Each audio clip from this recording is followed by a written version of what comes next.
Bilang isang babae sa likod ng kanyang kasikatan, si Rio Locsin ay dumaan sa dalawang pag-aasawa na humubog sa kanyang pagkatao. Ang kanyang buhay pag-ibig ay sumasalamin sa dalawang magkaibang yugto, mula sa mga hamon ng maagang kasal sa showbiz hanggang sa mas payapa at mas matatag na buhay pamilya sa piling ng dalawang lalaking kanyang pinakasalan.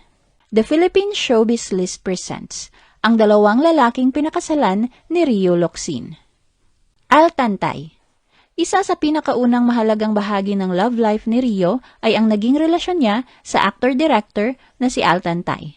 Ang kwento ng kanilang pag-iibigan ay isa sa mga kilalang showbiz romances na umusbong noong kasagsagan ng Philippine cinema sa huling bahagi ng dekada 70. Pareho silang sumisikat noon at nagkasama sa ilang pelikula gaya ng Kambal sa Uma at Bed Spacers. Ang kanilang nakakakilig na on-screen partnership ay kalaunan na uwi din sa isang tunay na relasyon sa likod ng kamera. Ikinasal sila sa abroad noong early 80s kung saan ang kanilang pagsasama ay biniyayaan ng dalawang anak na babae, sina Paula at Java. Ngunit sadyang mapaglaro ang kanilang kwento dahil kung gaano kabilis ang tinakbo ng kanilang pag-iibigan, ay ganoon din kabilis itong nagwakas. Sa kalagitnaan ng dekada 80, nagsimulang humarap ang kanilang relasyon sa seryosong pagsubok. Ayon sa mga naunang panayam ni Rio, kabilang sa mga naging hamon ang maagang responsibilidad bilang magulang at pagkakaiba sa kanilang pananaw sa pagpapalaki ng anak. Inamin din ni Rio na isa sa mga naging malaking hamon ay ang teenage pregnancy at early motherhood. Ayon sa kanya, ang maagang pagpasok sa responsibilidad bilang asawa at ina ay naging isa sa mga dahilan ng mga pagsubok na kinaharap nila sa kanilang batang pagsasama, na kalaunan ay nakaapekto sa kanilang relasyon. Nakadagdag pa ang lumabas na mga chismis tungkol sa pressure ng kanilang mga career na natural lamang dahil nangyari ang pagpapakasal nila sa kasagsagan ng kanilang kasikatan. Bagamat sinubukan ni Rio at Al na ayusin ang kanilang married life alang-alang sa kanilang mga anak, sa huli ay nauwi pa din ito sa paghihiwalay. Nag-file sila ng annulment at kalaunan ay napawalang bisa ang kanilang kasal. Matapos ang hiwalayan, nagpatuloy sila sa kani-kanilang buhay at career. Sa mga sumunod na taon, unti-unti ding naging mas malinaw ang kanilang co-parenting dynamic. Bilang ina, lumaki ang mga bata sa pangangalaga ni Rio. Kaya naman ayon kay Al, hindi niya ikinatuwa ang katotohanang hindi siya naging present sa araw-araw na buhay ng kanyang mga anak. Gayunpaman, tinanggap niya ito bilang bahagi ng naging takbo ng kanyang personal na buhay at relasyon. Sa kabila ng distansya, sinabi niya na paminsan-minsan ay nagkikita pa rin sila ng kanyang mga anak. Kaya nananatili ang kahit papaano ay ugnayan at bonding sa pagitan nila. Pagdating naman sa pagpapalaki ni Rio sa kanilang mga anak, positibo ang naging pagtanggap ni Al. Ayon sa kanya, maayos ang naging pag-aalaga at pagpapalaki nito. Inilarawan din niya si Rio bilang isang magulang na medyo istrikto na nagpapakita ng pagiging disiplinado sa pagpapalaki ng mga anak. Tungkol sa isyu ng pagbibigay ng financial support ni Al, sa isang panayam noon, nilinaw niya na hindi raw totoo na wala siyang naibigay na suporta. Ayon sa kanya, bagamat si Rio ang pangunahing nagpapaaral sa kanilang mga anak, may mga pagkakataon din daw na nakapagbigay siya ng tulong, lalo na noong may kakayahan na siya.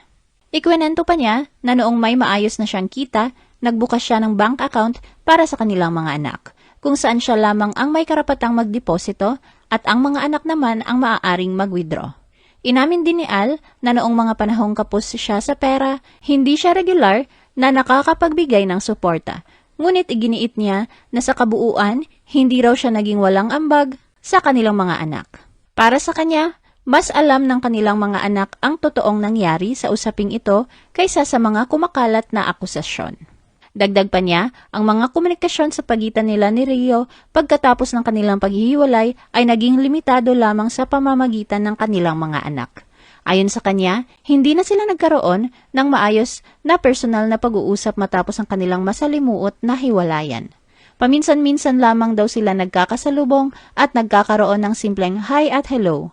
Ngunit hindi na nagkakaroon ng mas malalim na komunikasyon. Binigyang diin ni Al na wala siyang bitterness sa nangyari sa kanila ni Rio. Kaugnay nito, sa isang kamakailang panayam kay Rio, sinagot niya ang tungkol sa kanilang co-parenting setup.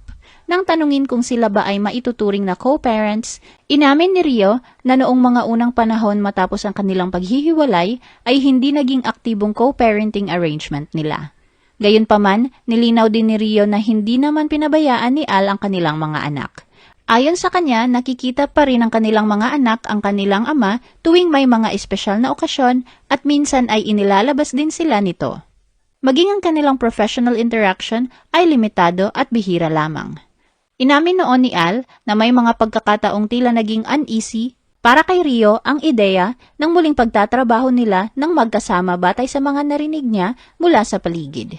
Ibinahagi niya na may mga proyekto noon na hindi natuloy ang pagsasama nila dahil sa ganitong sitwasyon, kaya't naging limitado ang kanilang collaborations pagkatapos ng kanilang hiwalayan. Gayunpaman, sa hinabahaba ng panahon, tila tadhana na ang gumawa ng paraan upang muling magtagpo ang kanilang landas sa trabaho. Sa katunayan, ang dalawa ay makikita muling magkasama on-screen sa upcoming primetime action series ng GMA na Master Cutter. Ayon kay Rio, talagang hindi niya inaasahan na makakasama niya si Al sa cast dahil hindi sila naabisuhan ng maaga. Dahil dito, nagulat siya nang makita ang dating mister sa set. Ngunit sa kabila ng sorpresa, naging maayos at propesyonal naman ang kanilang pakikitungo sa isa't isa kung saan ay binati pa niya ito. Padim Israel. Biguman sa naunang pag-ibig, hindi ito nakahadlang kay Rio na patuloy na maniwala na may lalaking nakalaan talaga para sa kanya na siyang makakasama niya panghabang buhay.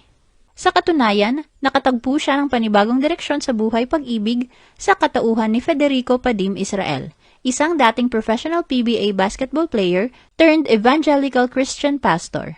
Noong 1987, dumaan si Padim sa isang mahalagang spiritual awakening kung saan tinanggap niya si Jesus Christ bilang kanyang Lord and Savior, na naimpluwensyahan ng kanyang mga kaibigang kapwa manlalaro.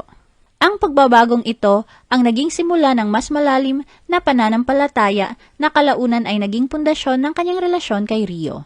Sa halip na madali ang desisyon, pinili ng dalawa na maglaan ng panahon para sa kanilang relasyon. Umabot ng humigit kumulang 7 taon ang kanilang relasyon bago sila nagpakasal. Sa panahong ito, unti-unting nabuo ang tiwala, pag-unawa at iisang direksyon ng kanilang buhay. Nang sila ay magpakasal, tinanggap ni Padim hindi lamang si Rio kundi pati ang kanyang 2 anak. Sa paglipas ng panahon, naging mabuting ama siya sa mga bata at naging bahagi ng kanilang araw-araw na buhay. Kalaunan, nagkaroon sila ng sariling anak na si Joseph Charisse na lalo pang nagpatibay sa kanilang pamilya. Ang kanilang relasyon ay hindi lamang nakasentro sa pamilya, kundi pati sa ministeryo at pananampalataya. Si Padim ay naging ordained minister at kalaunan ay nagsilbing associate pastor sa Bread from Heaven Christian Fellowship, habang si Rio ay nanatiling aktibo sa showbiz ngunit mas nakatuon sa mas pribado at tahimik na buhay pamilya. Ano ang masasabi mo sa video na ito? Mag-like o mag-react at huwag mahiyang mag-comment.